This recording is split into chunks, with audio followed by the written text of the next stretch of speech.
Ko lagi ay long sleeves na t-shirt at faded na lonta. Pero noong makilala kita, nagbagong bigla ang aking timpla. Natutuwa ko na magpariban at mag-ahit ng kilay at least once a month. Hindi ko alam kung anong meron ka na sa akin ay nagpalambot ng bigla. Sinong mag-aakalang lalaki pala ang bibihag sa tulad kong tigreng gala.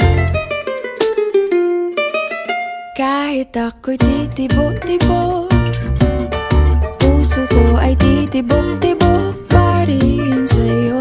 Isang halik mo lamang at ako ay tinatablan, at ang aking pagkababae ay nabubuhayan na para bang bulaklak na namumukadkad. Dahil alaga mo sa dilig at katamtamang sikat ng araw-araw mong pag-ibig sa aking buhay.